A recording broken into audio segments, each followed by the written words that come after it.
bertanya asbabul nuzulnya, kapan diturunkan, bagaimana ceritanya, itu yang pertama. Ya. Yang kedua, di padang mahsyar nanti. Saya membaca beberapa buku bahwa kehidupan di padang mahsyar nanti itu ada yang mengatakan 30.000 tahun, ada yang mengatakan 50.000 tahun. Bagaimana nasib kita itu? Tadi sempat Ustadz kutip sedikit. Saya ingin mendapatkan penjelasan bagi orang-orang mukmin khususnya yang ada di dunia ini, apalagi di zaman yang penuh fitnah ini, yang amannya bagaimana untuk menghadapi nanti itu. Terima kasih. Assalamualaikum warahmatullahi wabarakatuh. Oke. Pertama, asbabun nuzul, sebab turunnya surah Al-Fatihah. Saya berikan sedikit dulu informasi. Jadi ada dua jenis asbab di dalam fikih Islam. Kalau asbab itu terkait dengan turunnya ayat, sebab, asbab itu sebab. Jadi sebab itu bahasa Arab asalnya, diserap ke bahasa Indonesia menjadi sebab. Sebab turunnya Al-Quran disebut asbabun nuzul. Kalau sebab munculnya hadis disebut asbabul wurud. Maksudnya asbabul wurud namanya. Misal, pernah dengar hadis tentang isbal? Isbal itu pakaian yang melebihi mata kaki. Nah, itu apa sebabnya Nabi berkata hadis itu? Sebabnya apa? Nah, sebab namanya asbabul wurud. Dari pengetahuan sebab ini kita akan melihat sebuah kesimpulan hukum. Jelas ya?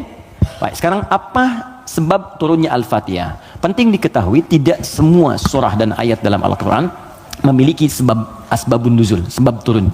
Bisa jadi itu sekedar perintah untuk ditunaikan secara langsung.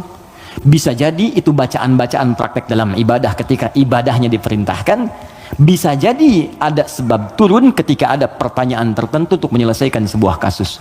Al-Fatihah masuk pada bagian yang tidak ada asbabun nuzulnya, tapi menyertai perintah ketika diturunkan. Apa perintahnya? Salat. Diperintah salat ketika diturunkan. Nabi diperintahkan setahun sebelum hijrah, usianya 52 tahun. Jadi usia 53 tahun beliau hijrah kemudian ke kota Yathrib yang kelak menjadi Al-Madinah Al-Munawwarah. 13 tahun berdakwah di kota Mekah. Setelah usia 40 tahun diangkat menjadi Rasul, turunnya surah Al-Alaq. Setelah itu kemudian 12 tahun sebelum hijrah turunlah perintah salat. Saat perintah salat itu diturunkan, mesti ada bacaan yang dibacakan. Maka turunlah kemudian Al-Fatihah di situ. Saat turun di situ, kalimatnya Alhamdulillahi Rabbil Alamin, Ar-Rahmanir Rahim, Maliki Yaumiddin, Iyyaka na'budu wa iyyaka nasta'in, Ihdinas siratal mustaqim, siratal ladzina an'amta 'alaihim ghairil maghdubi 'alaihim waladdallin. Kemudian setelah turun digunakan dalam salat. Saat hijrah ke Yathrib yang kelak jadi Al-Madinah Al-Munawwarah, tiba-tiba si kecil namanya Abdullah, anak laki-lakinya Abbas paman Nabi, beda 3 tahun usianya dengan Nabi. Abbas, anak laki-laki Ibnun, maka sering disingkat Ibnu Abbas. Ibnu Abbas nama aslinya Abdullah. Ingat teman-teman, saya berikan rumus sedikit ya. Kalau anda belajar hadis menemukan kalimat Ibnu Omar, Ibnu Abbas, itu nama aslinya rata-rata Abdullah. Kenapa dihapuskan nama anaknya dan disebut kemudian nasab ke bapaknya? Untuk memberikan inspirasi kepada orang tua di masa datang bahwa begini cara mendidik anak seperti Nabi mengajarkannya. Jadi kalau anak itu kemudian beramal, orang tua dapat pahalanya. Ya, teman-teman kenal Ibu Umar bin Khattab? Bagus. Oke, baik. Belum ditulis dah kelihatan kenal Umar bin Khattab, luar biasa. Hari ini spesial. Gak apa-apa mas, saya selesaikan.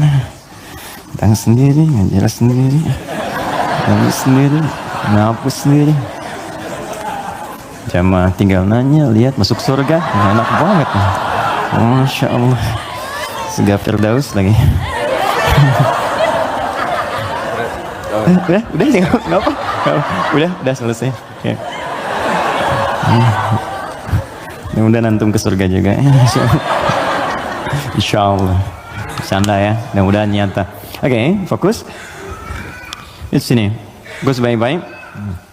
Ya, tadi kita katakan Abdullah misalnya, Ibnun itu anak laki-laki, nggak pakai ini, nggak pakai kepala gini, Ibnun. Disingkat jadi bin. Bin itu anak laki-laki. Ya. Dibuang ininya jadi bin, dipindahkan harakatnya ke sini. Jadi asalnya begini, ibnun. Kasrah itu sesuatu yang pecah, kecil. Bunyinya lembut, gitu. Ya, makanya perempuan seringkali menggunakan kasrah. Anta, tapi perempuan anti. Ka, perempuan ki. Jazakallah khair. Semoga Allah berikan kepada Anda pahala. Ka itu untuk laki-laki. Jazaki killah khair itu untuk perempuan. Awas ya, akhwat, penting itu diketahui karena saya pernah mengajar pakai batik, pakai peci. Setelah selesai, Ustaz terima kasih memberikan pengajaran, jazakillah khair gitu ya. Saya masih pakai peci itu. Ya nggak apa-apa lah gitu. Oke. Nah, ibnatun perempuan. Ibnatun anak perempuan. Ini boleh kita hapuskan. Kalau kita hapus ini yang depan ini begini, ini dihapus, maka harokat ini pindah ke setelahnya. Geser. Ini ke sini jadi bi, ini ke sini jadi en, bin. Jelas? Ini kita hapus, pindah harokatnya ke sini di bi, ini ke sini geser. Bint. Ini bint, maka ini terbuka jadi binti. Ingat? Aisyah binti Abu Bakar. Binti itu maksudnya anak perempuan. Makanya ada Isa bin Maryam. Loh kok bin Maryam? Betul, Isa anak laki-lakinya Maryam karena Maryam nggak punya anak perempuan. Jelas ya? Nah, di ilmu hadis kalau ada ayah bisa mendidik anak dengan baik, maka nanti sebagai penghargaan bagi orang tuanya, nama anaknya akan dihilangkan, tidak disebutkan, cukup binnya saja nama ayah disebutkan. Umar punya anak namanya Abdullah. Ketika Umar didik dengan baik, saya ini kan pejuang, saya ini bersama Nabi, saya harus punya anak yang jadi ahli fikih supaya meneruskan perjuangan saya. Bapaknya cukupkan di mana-mana Nabi, anaknya nanti meneruskan ilmunya Nabi. Maka didik oleh Umar. Kalau Anda ke Madinah, ini Raudhah, ini masjid yang pertama awal-awal, sekarang karpetnya hijau semua. Kemudian di sini pintu Babus Salam, di sini makam Nabi, di sini mimbar. Ini pintu Baqi, di sini bab Jibril, pintu 46. Bab Jibril. Nah, di sini ke sini ke Awali, di sini ada Baqi, di sini rumah istri-istrinya Nabi semua. Di depan pintu Jibril, bab Jibril. Ya, jadi kalau ada Sayyidah Aisyah, kemudian Sayyidah Zainab binti Jahsy, Saudah binti Zam'ah, semua istri Nabi tinggalnya di sini, depan ini persis. Kemudian di sini ini ada Abu Ayyub Al-Ansari. Umar bikin rumah di sini, bikin satu kamar untuk anaknya Abdullah, dihadapkan langsung ke tempat Nabi untuk belajar dari Nabi sebelum datang ke majlis ilmunya. Jadi kalau yang lain nunggu di majlis ilmunya Nabi, kalau anak Umar diajarkan oleh bapaknya sebelum Nabi bahkan ke majlis ilmu, sejak keluar dari rumahnya itu bisa melihat bagaimana Nabi jalan, bagaimana Nabi nengok. Makanya anaknya Umar banyak meriwayatkan hadis dari sejak kecil, meriwayatkan 2.800 hadis. Anaknya Umar. Siapa yang punya wasilahnya? Bapaknya. Untuk menghargai bapaknya ini, Abdullahnya dihilangkan di sini, maka disebut nama bapaknya Ibnu Umar, Ibnu Umar, Ibnu Umar. Seakan pesan kepada orang tua di masa datang, kalau kita ingin mendapatkan kebaikan dari Allah, maka didik anak kita dengan baik, kelak orang tuanya pun akan dikenang. Setiap hadisnya kita bahas satu, bapaknya ikut mendapatkan pahalanya. Itu poinnya. Ya. Nah, tadi Al-Fatihah itu tidak ada asbabun nuzulnya. Kemudian ketika sampai di Madinah, Ibnu Abbas, anaknya Abbas, ini persis sama juga. Abbas itu pengusaha, teman-teman, pengusaha besar. Sebelumnya terjebak dengan riba, dibebaskan oleh Nabi. Tinggalkan riba, kata Nabi, dibebaskan. Dan dahsyatnya ketika ribanya ditinggalkan, awal-awal kan turun tuh, setelah itu naik 2 kali lipat dari sebelumnya. Ribanya hilang, omsetnya naik 2 kali lipat. Nah, beliau sadar, saya ini sibuk. Tapi di balik kesibukannya, bayangkan loh, paman Nabi, kerabat Nabi, muslim, mukmin bersama Nabi di surga, sibuk berbisnis, tapi masih punya waktu untuk datang ke majlis Nabi. Setiap akhir pekan datang ke majlis Nabi ke Sufah, belajar. Karena itu ketika Nabi wafat, Abbas ini sudah mendapatkan 200 hadis. Bayangkan pebisnis hafal hadis 200, itu kan luar biasa. Kalau Quran gampang, hadis itu tak mudah, 200 hadis. Paman Nabi, keluarga Nabi, kerabat Nabi, sibuk, bisnis, kaya juga, masih hafal hadis. Antum siapa? Paman Nabi bukan, kerabat Nabi bukan, tetangga Nabi bukan, kan? Sesibuk apa sih? Sampai untuk baca Quran pun belum punya waktu. Cita-cita masuk surga lagi, kan?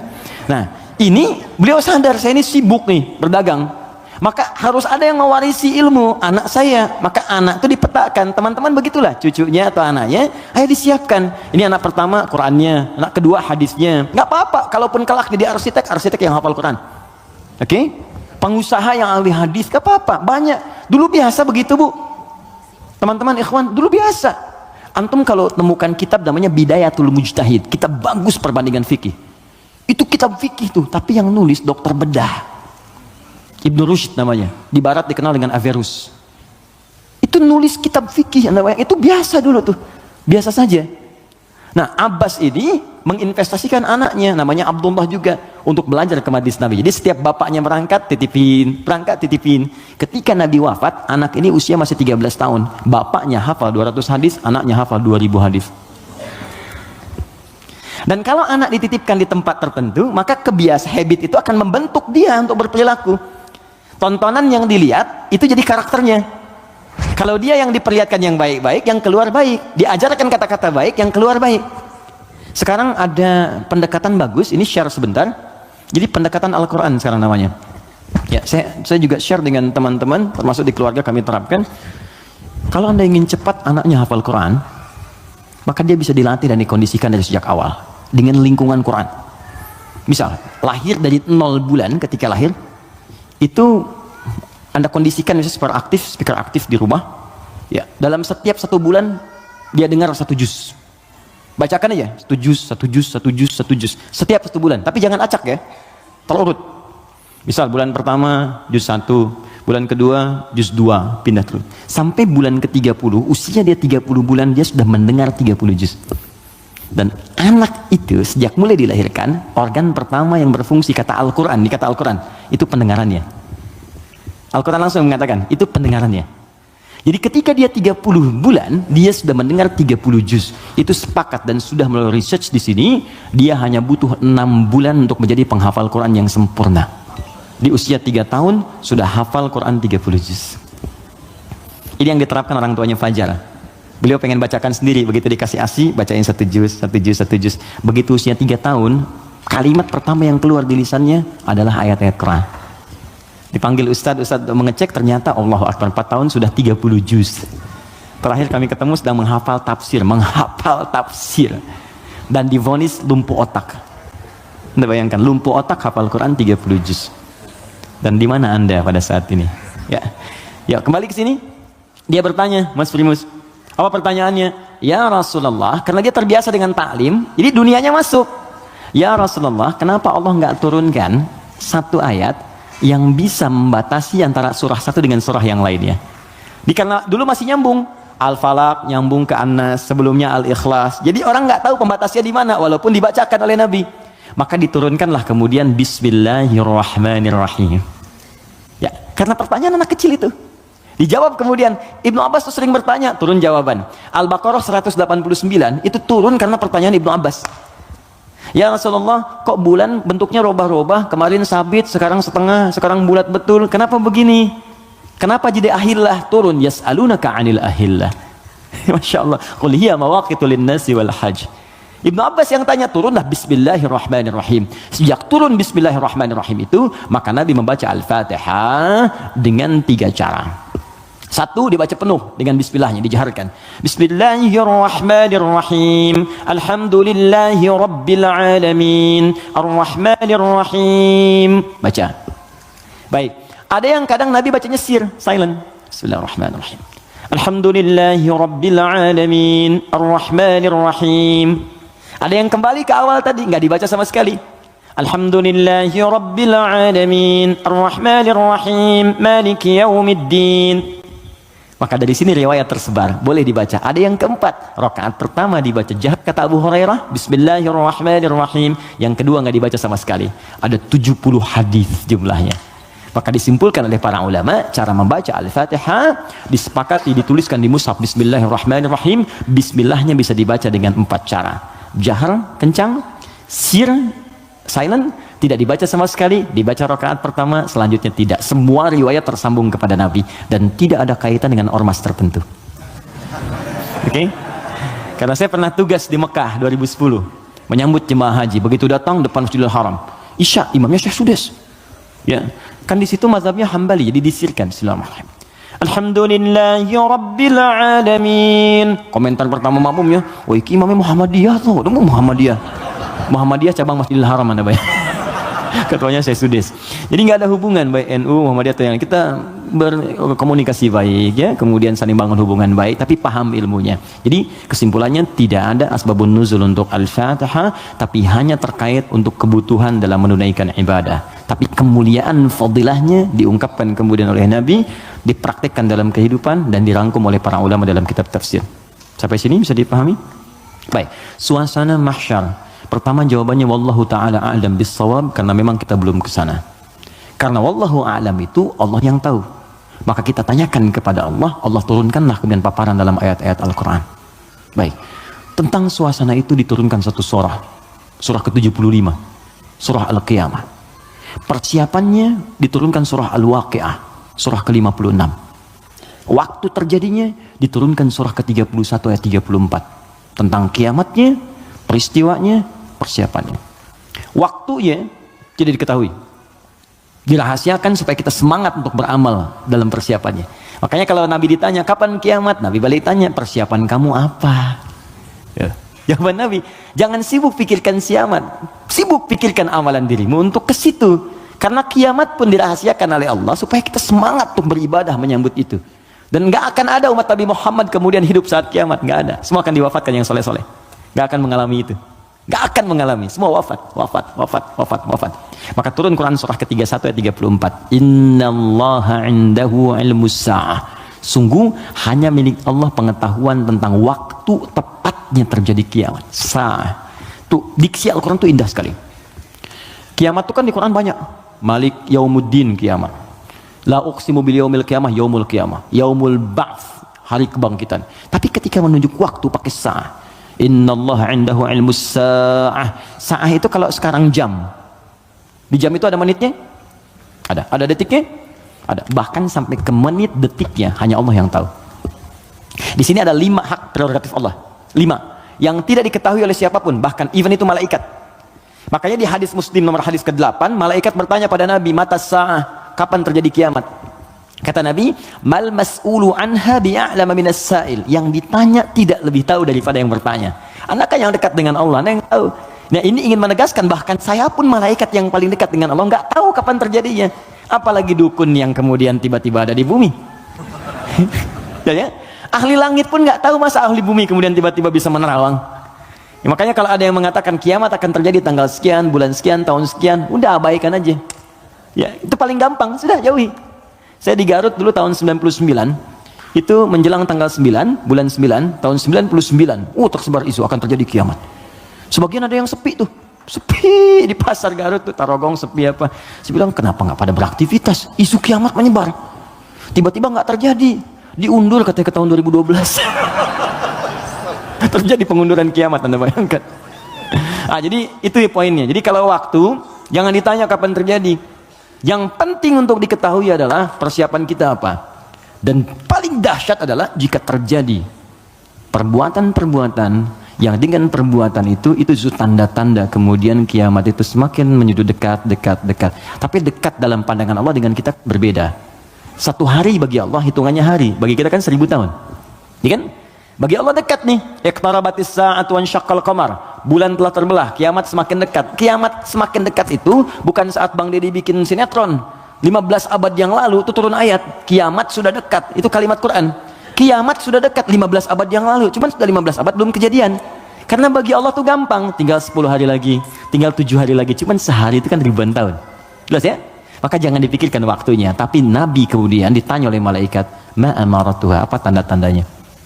Ya, idza talidal amatu rabbataha, jika sudah budak melahirkan tuannya, wa antaral khufatal arata, ya, jika seorang budak melahirkan tuannya, jika engkau melihat seorang penggembala bertelanjang kaki, telanjang dada, kemudian berlomba-lomba meninggikan bangunan, ya, budak melahirkan tuannya, itu ada yang menyebutkan suasana sudah mulai terbalik.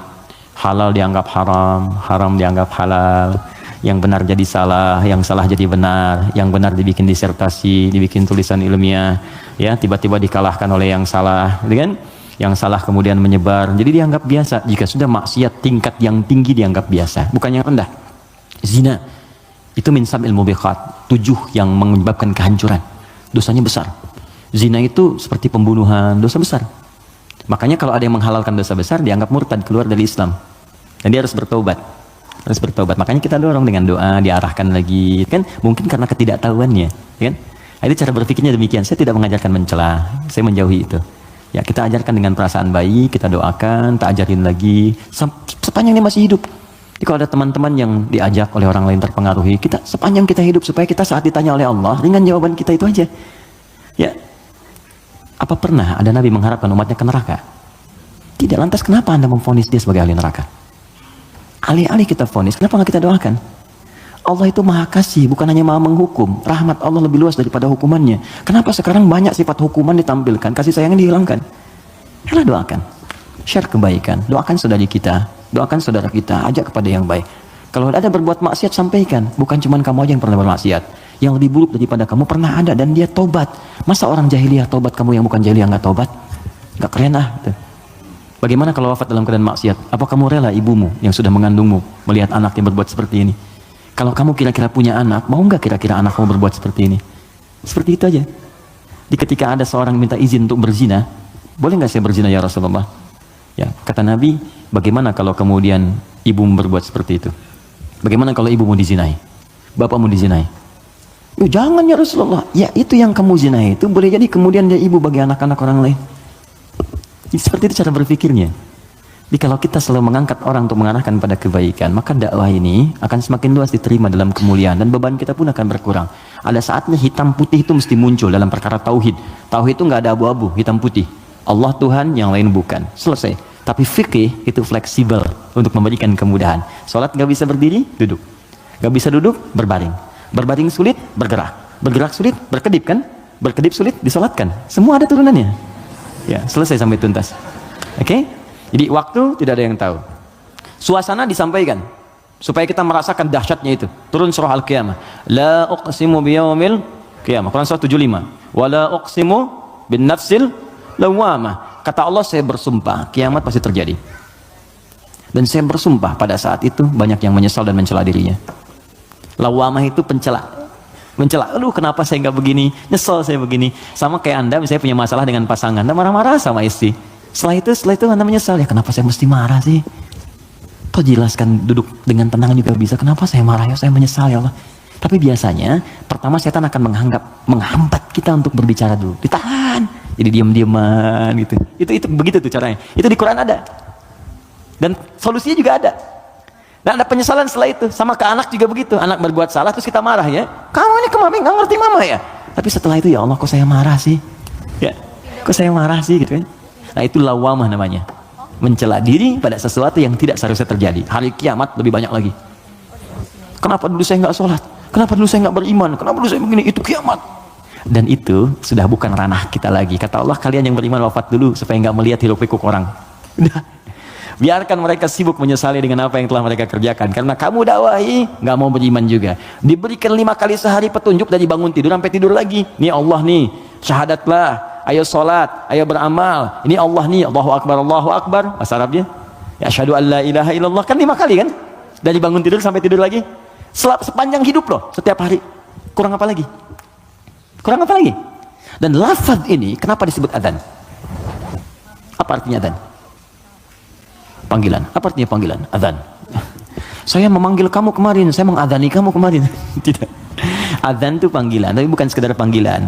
Adzan itu seakar juga dengan kata uzun, jamaknya adzan, artinya telinga. Kenapa lafaz ini disebut dengan adzan? Karena Allah menjamin lafaz ini satu-satunya lafaz di muka bumi yang terus akan didengar oleh orang yang masih punya pendengaran di telinganya. 24 jam tidak berhenti. Makanya waktu adzan itu bisa berbeda di setiap tempat. Coba lihat, di sini adzan, nanti setelah saya Bintaro adzan, Tanah Kusir adzan, kan? Jakarta adzan, ke Bekasi adzan, sebelumnya ke Bandung, terus 24 jam. Itu Mesir selesai adzan, Libya adzan, Libya selesai Tunis adzan, Tunis adzan, Maroko adzan. Demikian terus 24 jam diperdengarkan supaya kita nggak punya alasan lagi di hadapan Allah Subhanahu wa taala. Makanya orang-orang yang nggak mau beriman sampai dengan kiamat dalam persepsi kita umat Islam, nanti yang beriman diwafatkan dulu supaya kamu nggak capek lagi melihat hiruk-pikuk mereka. Kamu istirahat aja nanti sampai saat hisab selesai. Jadi begitu kiamat terjadi, kacau semuanya.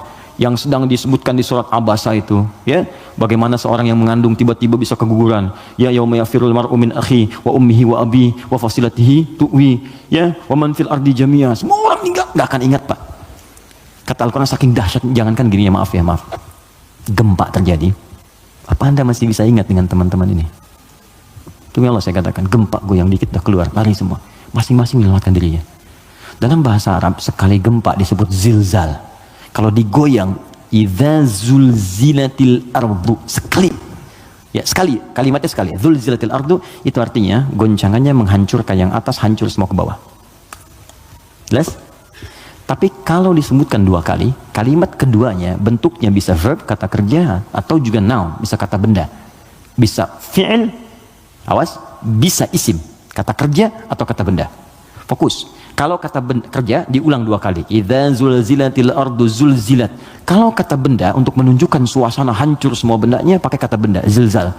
Idza zulzilatil ardu zilzalaha. Kalau disebutkan 2 kali itu bukan yang atas hancur ke bawah, tapi yang di bawah naik semua ke atas. Push. Kata Allah, kalau semua orang sudah nggak peduli dan menganggap biasa gempa-gempa dengan skala-skala tinggi yang menghancurkan yang atas hancur ke bawah, sudah nggak peduli dianggap biasa. Udah jadi berita aja, gempa Ambon sekian, gempa Palu sekian, gempa Aceh sekian, gempa sudah biasa. Nanti saya akan datangkan gempa yang tidak biasa yang membuat semua orang baru merasakan apa yang terjadi. Saya naikkan semua yang dibawa ke atas. Wa akhrajatil ardu athqalaha. Baru orang berkata, wa qala al insanu ma lah. Ini ada apa ya? Ada apa ya? Anda ini dikasih gempa biasa aja, yang biasa itu semua keluar, lari. Bursa efek keluar, yang di pegawai ini keluar, pekerjaan kantor ini keluar semua karena ketakutan. Nanti mau lari kemana? Karena yang di bawah ini diangkat ke atas semua. Puh. Saat itu kita sudah nggak ada. Karena orang beriman oleh Allah tuh diistirahatkan. Istirahat dulu aja, biar hancur semua dulu. Baru dibangunkan lagi, muncul lagi. Itu di surah Qiyamah. Al-Qiyamah, suasananya di Abasa ada. Terus cara berbekalnya, bukalah kemudian surah Al-Waqi'ah. Makanya sering kita diminta baca Al-Waqi'ah. Kan berurut tuh, 55, 56, 57 kan?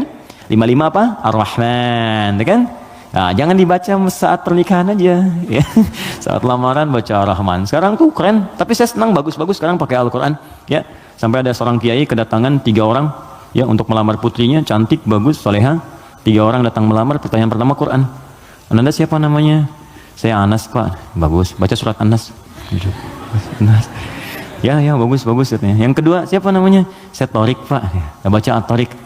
Baca bagus ya. Yang kedua belum disuruh udah pucat tuh. Adik siapa namanya? Saya Imran, Pak. Tapi dia pintar. Tapi panggilan sehari-hari kulhu, Pak.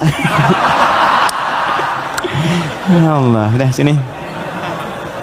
Oke, jelas ya Mas Bim ya? Oke, jadi baca surat Al-Waqi'ah untuk berbekal.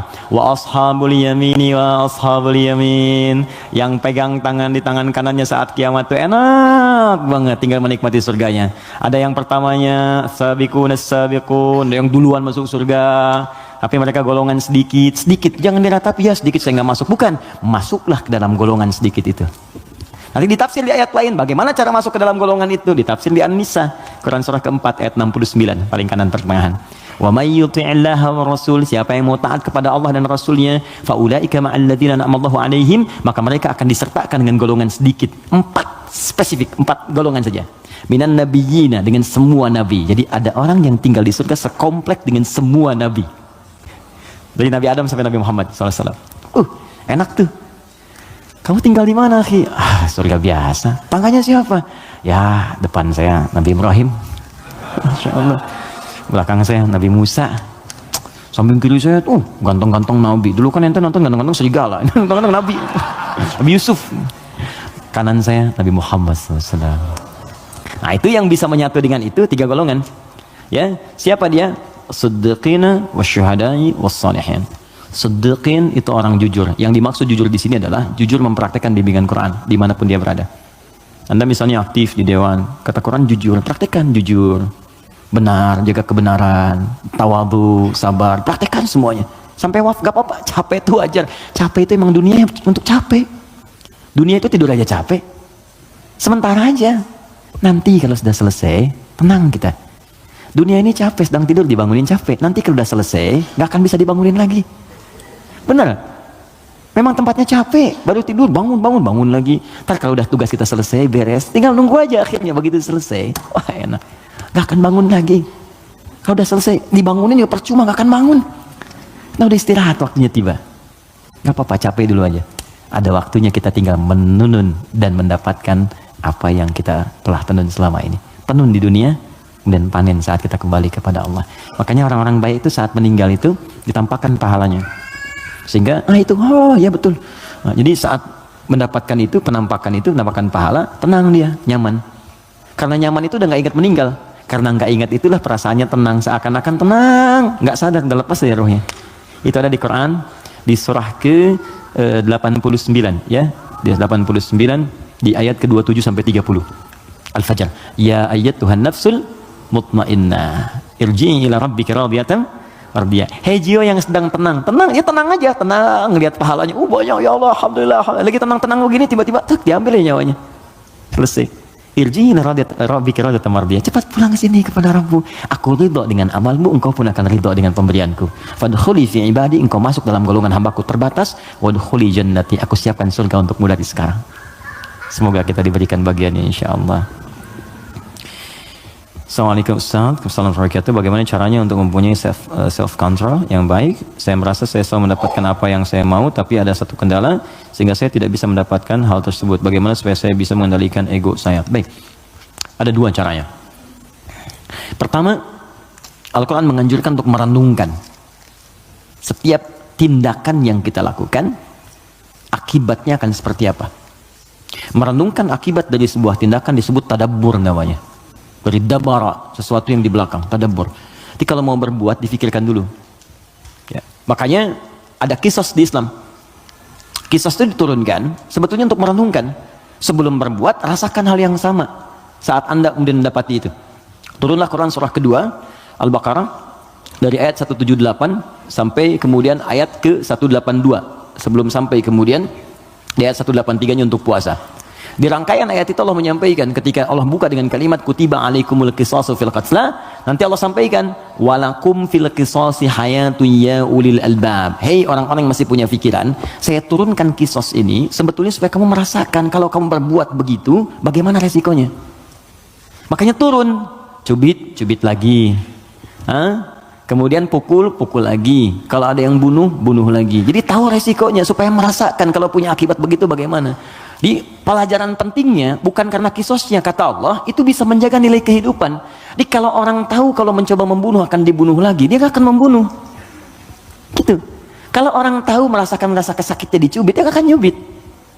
Karena itu kata Quran, bahasa paling damainya adalah pikirkan dulu sebelum berbuat. Apa akibatnya? Nah sekarang coba teman-teman yang egonya nggak bisa dikontrol misalnya kan, coba pikirkan dulu. Kalau kira-kira orang lain menerima perlakuan seperti yang Anda lakukan sekarang, bagaimana rasanya?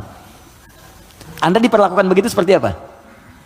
Istri mau marah sama suami mau marah sama istri, sebelum marah pikirkan dulu, kira-kira kalau saya marah, bagaimana perasaannya?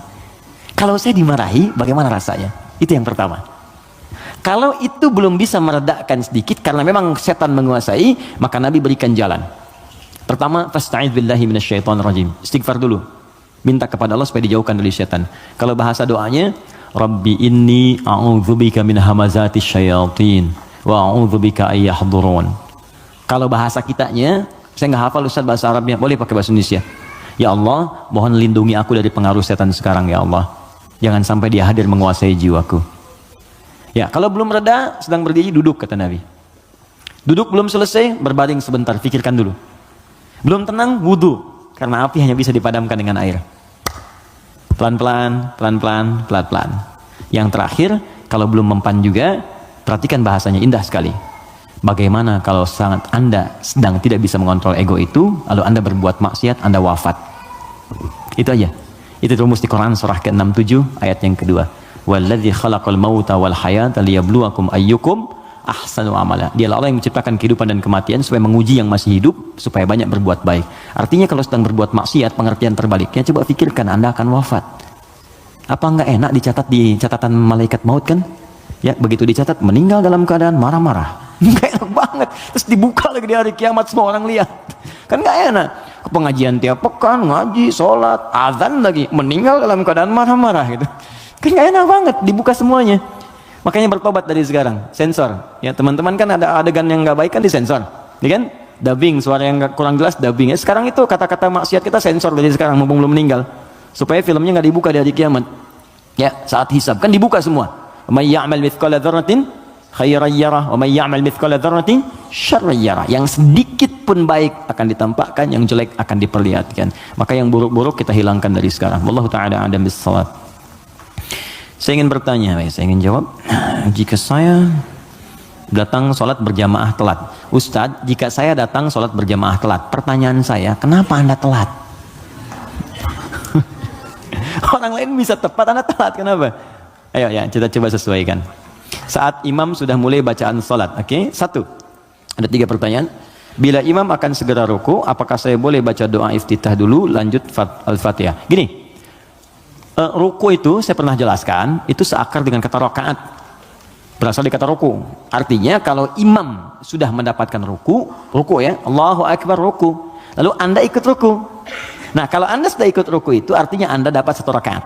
Paham ya? Dapat 1 rakaat. Nah, sekarang persoalannya adalah ketika imamnya masih berdiri, terus tahu akan ruku dari bacaan jahar kelihatannya, ya. Walam yakul lahu kufuwan ahad. Mau ruku nih, Anda datang takbir. Allahu Akbar. Apa yang harus saya lakukan, Ustaz? Kalau masih sempat baca Al-Fatihah 3 ayat saja. Bismillah, Alhamdulillah, Ar-Rahmanir-Rahim. Langsung ke Al-Fatihah. Lewati iftitahnya. Langsung. Bismillahirrahmanirrahim. Alhamdulillah Rabbil Alamin. Ar-Rahmanir-Rahim. Langsung takbir lagi, kemudian ruku. Ikuti imam. Itu sah. Kenapa? Karena ukuran surah dalam Al-Quran yang paling pendek itu 3 ayat. Al-Kautsar. Inna a'tainakal kautsar. Fasalli rabbika inna syani'aka huwal abtar. Mengambil ukuran terpendek. Jadi kalau kita bacakan 3 ayat di Al-Fatihah ini sudah cukup, langsung ruku. Tapi kalau imamnya ruku, Anda datang, maka itu sudah selesai. Maka Anda langsung takbir, Allahu Akbar, langsung ruku. Contoh, boleh? Depan.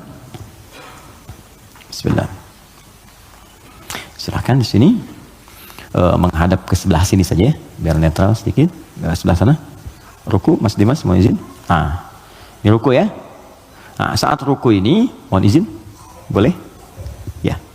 Ya, antum, bukan yang belakang. Bismillah. Jangan begini, sedang ruku.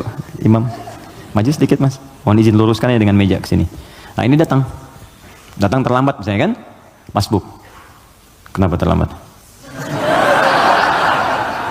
Yang lain kan bisa pas gitu. Anda harus terlambat. Jangan diulang lagi ya. Nggak baik seperti itu ya. Sini. Oke, ini sudah ruku, fokus, ini datang, maka cukup takbir, Allahu Akbar. Oke, langsung ruku, Allahu Akbar, ikut ruku ya, dan nggak usah baca Al-Fatihah lagi, langsung ruku. Baik, cukup, mohon izin, maaf.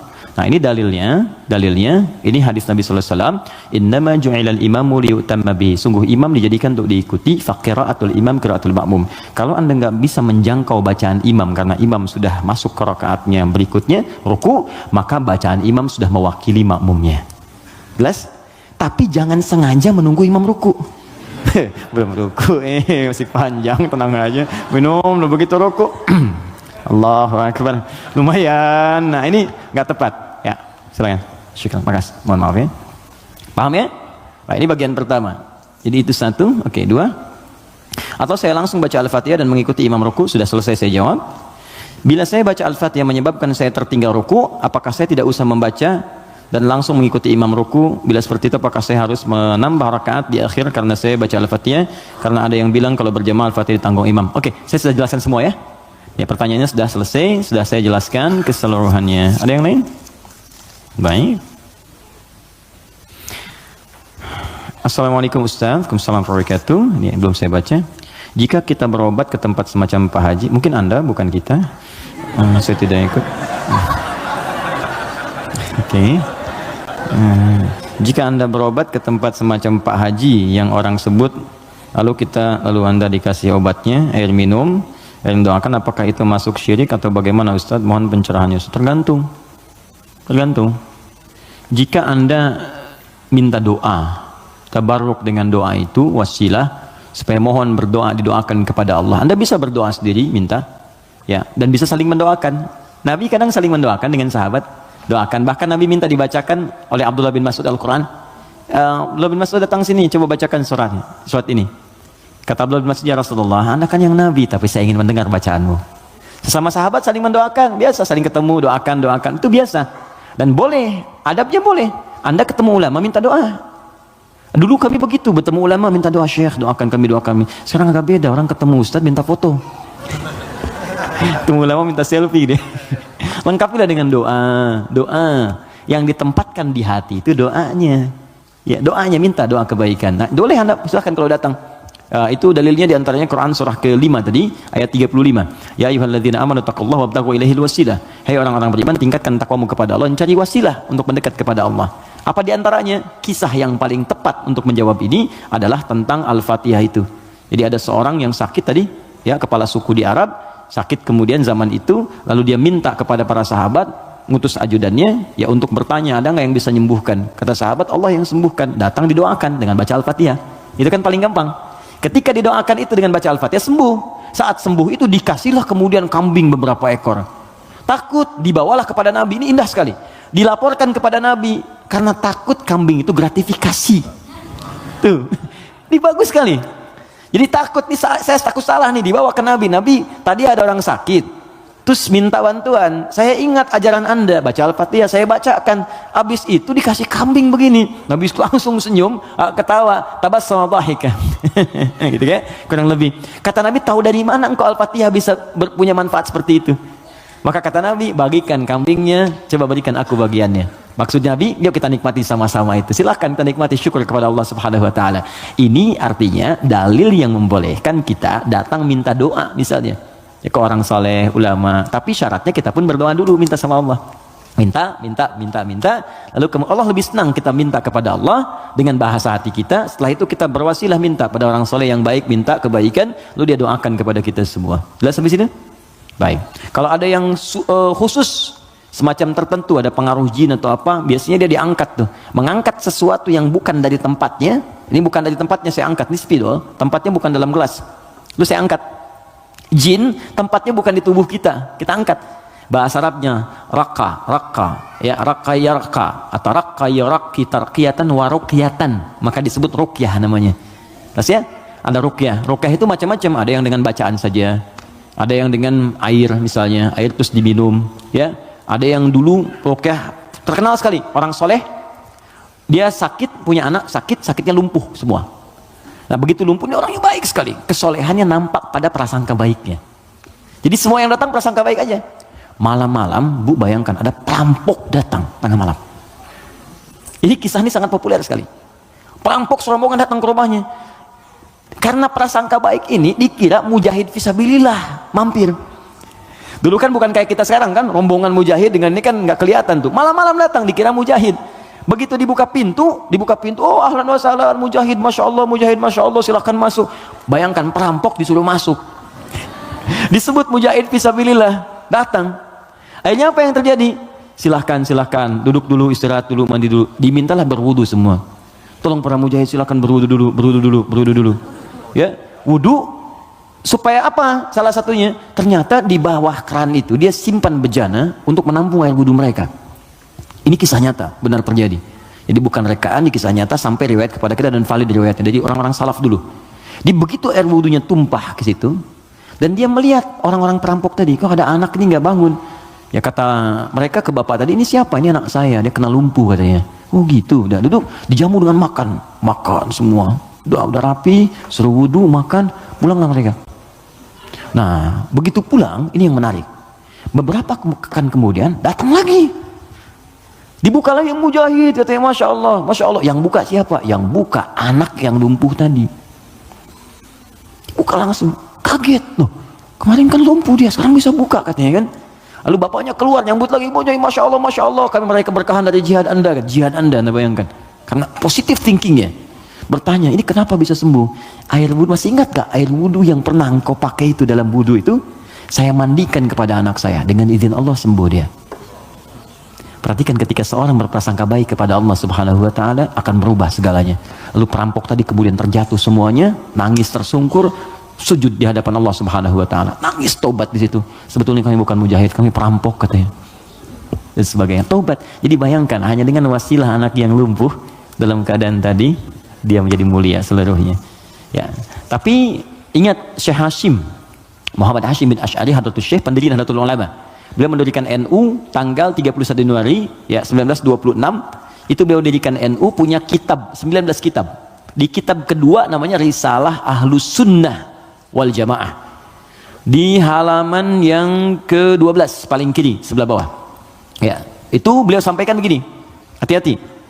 Wa minhum al-abahiyuna, hati-hati ada aliran yang menyimpang di tanah Jawa. Itu diungkapkan di tahun 1333 Hijrah. Sekarang 1431. Sudah berapa tahun? Ya kurang lebih 100 tahun lah ya. Kurang lebih 100 tahun. Kata beliau, ada aliran abahiyun. Siapa itu? Tokohnya itu ahli zikir. Zikir.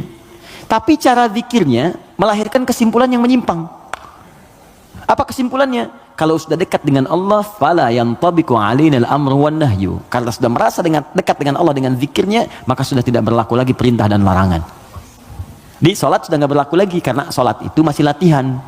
Kalau zikir sudah dekat dengan Allah, nggak usah sholat lagi. Maka kalau Anda menemukan yang seperti ini, kata beliau, jauhi, karena itu mengajak pada kesesatan. Anda datang tiba-tiba, ya mungkin panggilannya kiai gitu kan, ya pakai jubah lebih lebar daripada Batman, kadang-kadang kan tertukar lah sekarang atribut kiai dengan dukun itu disama-samain, ini susah gitu kan. Pakai datang Anda konsultasi, nanya, Anda nggak tahu, karena nggak tahu itu, tiba-tiba waktu zuhur tiba, Allahu Akbar, Anda tanya, Pak Yai kok nggak sholat dulu kita? Ada ini, kalau Pak Yai fisiknya di sini, rohnya sedang sholat. Kalau yang seperti itu tandanya dukun, tinggalkan, jauhi. Ya, kata beliau disebut sesat, kata beliau ya. Ada kawan kami titip pertanyaan, baik titipkan jawaban kepada beliau. Dulu dia pencaharian utamanya jadi bandar judi. 2 tahun lalu dia tobat, alhamdulillah, mau hijrah. Dia membuat bisnis kain yang bidangnya halal, sembako. Tapi sumber modalnya masih dari sumber judi. Waduh. Ya. Pertanyaan, apakah bisnis sembako tersebut otomatis haram juga? Jika ya, bagaimana cara membersihkannya? Sedangkan itu mata pencarian dia satu-satunya. Quran surah ke-51 ayat 22. Paling kanan pertengahan. Wa fis samai rizqukum wa ma tu'adun. Hei seluruh manusia, sebelum engkau lahir, rezeki kamu telah aku tetapkan di langit dan aku janjikan akan diberikan. Kaidah pertama. Dikata Allah, rezeki kita itu sudah teratur, nggak akan tertukar. Nggak akan tertukar. Ada putri yang tertukar, ada menteri yang ditukar, tidak ada rezeki yang tertukar. Rezeki nggak ada yang tertukar. Jadi ini pun memberikan pesan kepada kita, jangan pernah mencuri. Jangan pernah mencuri karena buang-buang energi. Ya mohon maaf, nggak akan pernah rezeki kita diambil orang, pasti balik. Pasti balik. Hanya ada rezeki orang dititipkan pada kita, itu ada. Ada. Ini rezeki saya bukan minuman ini? Bukan. Rezeki saya itu kalau sudah masuk ke dalam kerongkongan saya. Mungkin ini rezeki orang, cuman di atas namakan saya saat ini ada di sini. Kalau saya nggak minum, kan yang minum orang lain. Bisa Mas Dimas, bisa yang lain dan sebagainya, gitu kan? Oke, jadi yang pertama, jangan pernah kita berpikir untuk berbuat curang demi mendapatkan rezeki. Karena dengan yang baik pun akan dapat. Kalau Anda bisa mendapat dengan cara yang halal, kenapa mencari dengan cara yang haram? Paham ya? Makanya Allah batasi kita, jangan cari yang haram, rugi nanti kamu. Ya sudah, harus dikembalikan lagi kepada yang berhak. Setelah itu menderita juga. Coba bayangkan, bukankah kalau ada orang yang korupsi, ketahuan, ditangkap dia, dikembalikan lagi kemudian apa yang dia dapatkan? Karena TPPU, ya tindak pidana pencucian uang, diambil semua kan? Itu saking sayangnya Allah, jangan menyebar rezeki yang haram, ambil semua, ambil semua, ambil semua. Bahkan yang telah diinvestasikan pun tarik lagi, tarik lagi. Kenapa? Karena ini bersumber dari yang haram. Kalau yang haram berproses terus dipakai lagi kepada yang lain, maka haram akan menyebar keharamannya. Maka yang pertama, jangan takut kehilangan rezeki. Jangan takut, karena semua akan diberikan sesuai dengan janji Allah. Nah, bagaimana cara kita mendapatnya? Turunlah Quran surah ke-2 Al-Baqarah ayat 168, paling kanan sebelah bawah. Ya ayyuhan nasu, hai semua manusia, kulu mimma fil ardi halalan thayyibah. Tuh. Hai semua manusia, kalau ingin dapat rezeki maka kerja. Ayo cari makan. Allah cuma minta bergerak aja, kerja. Kalau ada keluar dari diri kita untuk bekerja, bergerak aja, rezeki turun. Silakan kreatif, sekarang banyak kreativitas.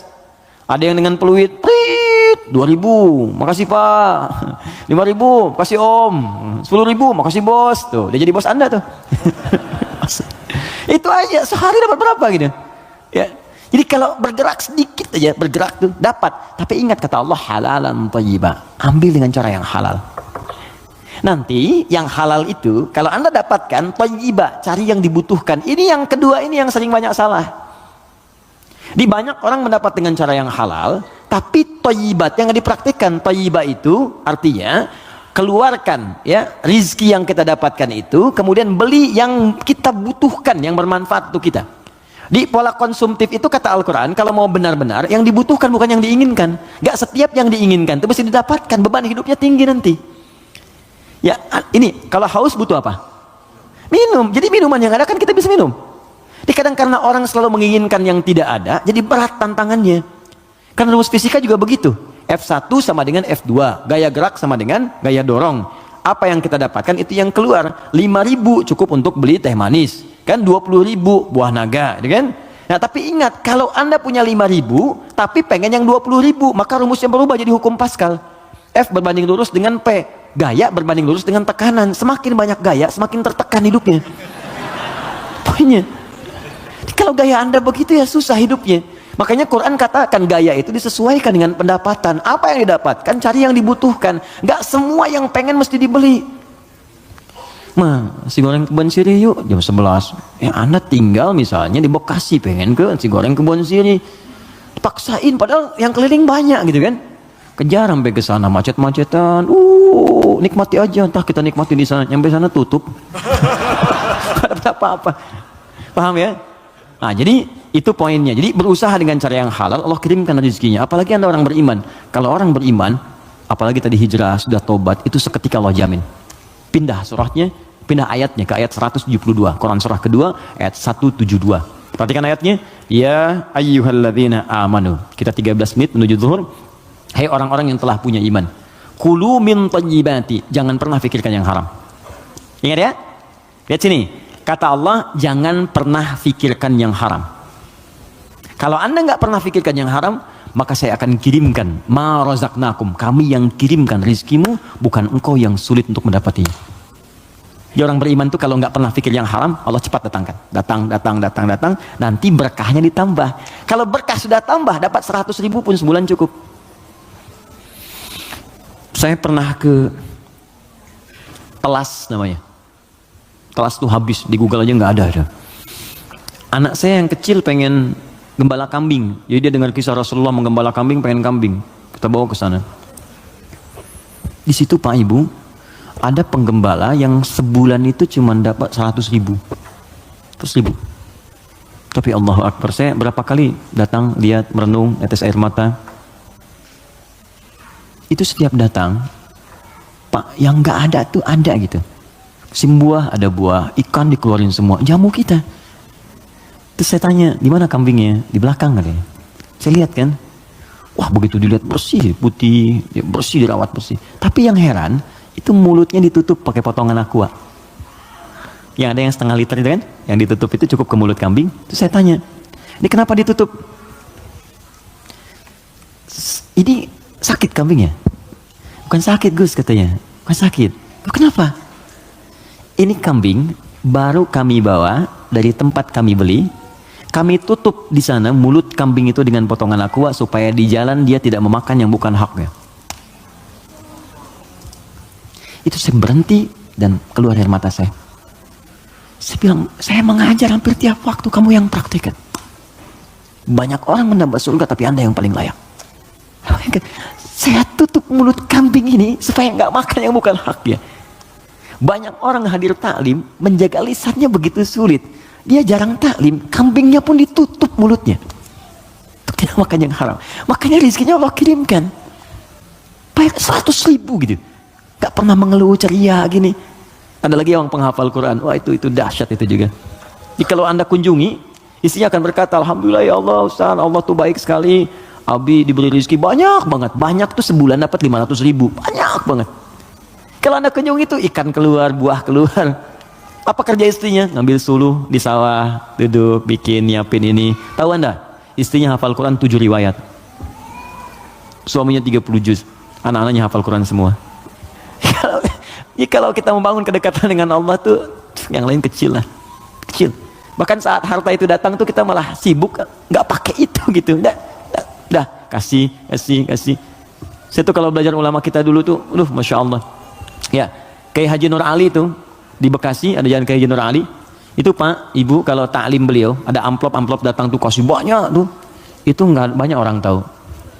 Malamnya dijajarkan begini. Santrinya dikumpulkan. Buka katanya, buka. Ada yang 5.000, yang 1.000, 10.000 sebagainya. Itu nggak pernah diambil oleh beliau. Kata beliau, ini 10.000 tolong berikan ke madrasah sana. Yang 5.000 anak yatim. Yang 1.000 janda-janda sekitaran ini. Santuni semua. Hidupnya berkah. Jangan takut kalau Anda bisa mendapatkan yang baik. Kenapa mesti berjudi? Nah, kalau Anda bisa berbuat yang halal, kenapa mencari yang haram? Kalau Anda bisa jadi orang soleh, kenapa berbuat salah? Tinggalkan yang buruk tadi. Nah, kalau pernah bertobat dan hijrah, alhamdulillah, pertahankan tobat dan hijrah itu. Hijrah itu artinya meninggalkan total yang buruk-buruknya. Termasuk tadi hasil judinya, yang dipakai modal. Jangan dipakai modal. Sudah, keluarkan. Bagaimana cara mengeluarkannya? Cara mengeluarkannya adalah berikan kepada yang sosial yang umum sifatnya. Setelah itu Anda coba bekerja. Kalau memang nggak ada sama sekali, Anda bisa gunakan itu untuk sementara, untuk mendapatkan sesuatu yang lebih baik. Jadikan misalnya cari kerja, untuk dapat kerja itu boleh dalam keadaan darurat. Nanti setelah mendapatkan yang baik-baik, cukup itu ini keluarkan. Sambil pertambah sedekah, tambah infaknya, keluarkan zakat kalau sudah masuk ke dalamnya. Itu seperti itu akan menutup yang kurang-kurangnya. Walakum ru'usum ma qad salaf. Ya, yang dulu-dulu akan ditutup oleh Allah, sudah selesai semuanya. Yang sekarang akan dibuka. Tapi kalau Anda jadikan andalan itu, maka itu tetap akan menanam perasaan buruk di dalam jiwa kita. Jadi kalau harta kotor itu masuk ke dalam tubuh kita, jadinya begini. Quran surah 6 ayat 25. Wa fi adhanihim waqra. Dia akan beredar dengan darah. Kalau masuk ke telinga jadi daging, dia akan menutup sumber kebaikan. Kalau ke mata, awas. Wa ala absarihim ghishawah, akan menjadi penghalang. Nanti kalau masuk ke dalam tubuh kita, fi qulubihim marad, ada penyakit, maka lengkaplah khatamallahu ala qulubihim wa ala sam'ihim wa ala absarihim ghishawah. Kalau dimakan oleh keluarga, maka jadi bara neraka nantinya. Andanya mungkin merasa biasa, anak-anak mulai sulit diingatkan sholat, mulai sulit baca Al-Quran, mulai sulit menghafal dan sebagainya. Maka saran saya, kita doakan, kemudian kita support, jangan jadi cerita. Siapa teman kita itu yang konsultasi kepada kita? Doakan. Anda apa? Support. Makanya persaudarakan. Saya tuh bingung, orang Islam sekarang hidupnya masing-masing, kenapa sih? Kenapa nggak bersaudara? Nabi itu kan mempersaudarakan Khazraj dengan Aus. Ini saya pengen juga kajian musyawarah, teman-teman cobalah mengenal satu dengan yang lainnya, terus saling support. Anda punya program apa? Support. Bisnis apa? Endorsein, barangin. Itu kenikmatannya itu terasa. Jangan takut rezeki Anda diambil, nggak akan tertukar. Nggak akan tertukar. Jadi semuanya akan mendapatkan bagiannya masing-masing, nggak usah takut. Nggak usah takut. Ya, ustadz-ustadz juga demikian tuh, jalan saling bagi, mengajar, melengkapi dan sebagainya. Itu saya sarankan seperti itu. Jadi yang bertanya ini kalau ada kesulitan kita respon, mungkin dititipkan kepada kita, mungkin kita bisa memberikan solusi. Jelas ya? Sekira itu kita ada 7 menit sekira, saya jawab yang terakhir ini, setelah itu kita berdoa dan siap-siap menunaikan salat berjamaah insyaallah. Bismillah, assalamualaikum warahmatullahi wabarakatuh. Assalamualaikum. Jazakallah khair atas kesempatannya. Allah semoga Allah muliakan Anda. Ketika saya masih tinggal di Oman, guru ustadz anak saya yang laki-laki berasal dari Ghana menerangkan bahwa iftitah itu bagian dari kunci dari salat yang akan dimulai. Maka menurut ustadz tersebut surat iftitah, oke, dibaca sebelum takbir. Beliau mazhab ibadi. Oh, pertanyaan apa yang harus dilakukan anak saya, teman-teman yang diajak salat berjamaah ketika ustadznya baca iftitah dahulu sebelum takbir? Tidak ya. Ibadi itu termasuk yang tidak diakui. Saya sudah pernah ke Oman dan saya tahu mazhab di sana apa saja. Ibadi ada, Sunni ada, Syiah juga ada. Di pertengahan yang punya masjid biru itu saya sudah pernah kunjungan ke sana. Jadi ibadi termasuk di antara paham yang tidak diakui, ya, tidak diakui dalam sistem mazhab fikih dalam Islam kekinian yang mainstream. Ya, karena itu menurut saya kembalikan kepada yang Sunni yang sudah diajarkan kepada kita semua. Nah, sumbernya bukan karena ibadi, Sunni atau yang lain, sumbernya itu petunjuk dari Nabi. Hadisnya bagaimana? Ayatnya bagaimana? Buka Quran surah kedua Al-Baqarah ayat yang ke-43. Wa aqimus shalah, tunaikan oleh kalian salat. Bagaimana menunaikannya? Maka diikuti dengan mengikuti petunjuk Nabi. Maka turunlah Quran kemudian surah ke-3 ayat 31, paling kiri sebelah atas. Qul in kuntum tuhibbunallaha fattabi'uni. Kata Allah, kalau kalian cintai aku, ikuti bagaimana Nabi mengajarkan. Nah, seperti apa Nabi mengajarkan salat? Karena kalau nggak diajarkan, kita nggak bisa meniru. Maka buka hadis Muslim nomor hadis 397, buka Al-Bukhari nomor hadis 711. Dari kisah siapa? Sahabat Abu Hurairah. Siapa yang menunjukkan? Khalid bin Rafi' Az-Zuraiqi. Bagaimana bunyinya dari Nabi? Bunyinya kurang lebih begini. Ya, idza qumta ilas shalah, kalau kamu pengen sempurna salatnya asbighul wudu, sempurnakan wudu. Wudu sempurna, wudu dulu. Famastaqbilil kiblat, menghadap ke arah kiblat. Menghadap ke kiblat. Fakabbir, kemudian bertakbir. Setelah takbir diajarkan baca iftitah. Ada 9 jenis doanya. Ada yang pendek, ada. A'udzubillahi samil alim minasyaitonir rajim, ada.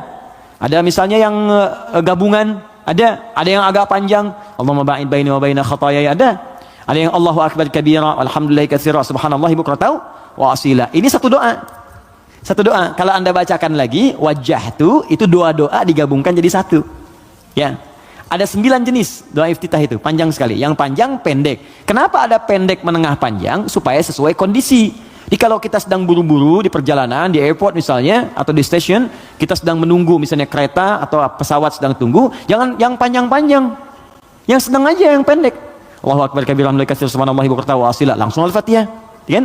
Atau kita bacakan a'udzubillahi samil alim minasyaitonir rajim, dah langsung Al-Fatihah. Ya, pendek sekali. Pendek sekali. Ya, jadi begitu kita kemudian bacakan, masuklah Al-Fatihah. Tsumma qra' Fatihatul Kitab, kemudian baca Al-Fatihah. Tsumma qra' ma tayassara minal Qur'an, kemudian bacakan apa yang paling ringan yang bisa kita bacakan. Surat pilih setelah Al-Fatihah. Tsumma falyarkas, setelah itu kemudian kamu ruku. Ya, hatta tatma'inna raki'an. Jangan dulu kamu bangun sampai kamu tenang rukunya. Semuanya lengkap. Dijelaskan dari awal, dari wudu sampai salam selesai. Dan tidak pernah dijelaskan oleh Nabi baca iftitah sebelum takbir. Ya, iftitah itu tempatnya setelah bertakbir. Takbir baru iftitah.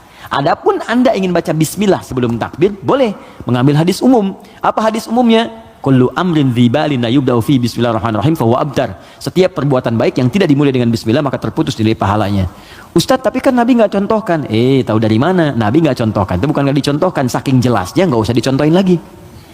Paham? Pernah Anda lihat Nabi makan apel baca bismillah? Pernah Anda lihat Nabi baca pakai pakaian baca bismillah? Tidak ada hadis contohnya. Tapi kalimat umumnya ada. Untuk makan baca bismillah, makan apa saja. Gak usah dirinci. Jadi semua perbuatan baik itu dalilnya. Jelas ya? Tapi sholatnya dibuka dengan takbir. Baru dimulai hukum sholat itu saat dibuka dengan takbir, ditutup kemudian dengan salam. Kalau digoda setan, ta'awudz ada. Fasta'idz billahi minasyaitonir rajim. Makanya ada orang sebelum sholat baca ta'awudz, ada yang baca an-nas, karena dia berdoa minta supaya setan dijauhkan dari pengaruhnya saat sholat. Paham di sini? Baik ya, saya kira seperti itu yang kami terangkan. Semoga ada manfaatnya. Kalau apa yang saya sampaikan ada benarnya, itu hanya titipan saja dari Allah untuk diamalkan. Tapi kalau salah, berarti memang mutlak dari kekurangan ilmu yang Allah titipkan kepada saya. Anda bisa share kembali dengan ustadz-ustadz yang lain, belajar dengan mereka, dan dapatkan nilai-nilai kebaikan yang kiranya bisa menambah wawasan kita semua. Pesan saya, jangan saling mencela, jangan saling merendahkan, belajar yang baik, saling tolong-menolong dalam kebaikan, bersahabat yang baik. Mungkin itu yang bisa memberikan hidayah dalam hidup kita. Itu kurang lebih kita diskusi. Saya berikan waktu terbentang luas untuk kita bisa bertukar pikiran. Saya perkenankan, jika ada yang bertanya langsung silahkan. Jika ada yang ingin tulis pakai kertas, maka silahkan. Saya pun tidak keberatan untuk menjawab dengan kertas. Silakan. Bismillah. Assalamualaikum warahmatullahi wabarakatuh. Salam. 2 pertanyaan Ustadz. Silakan. Pertama terkait Al-Fatihah. Terkait Surat Al-Fatihah. Oke. Saya ingin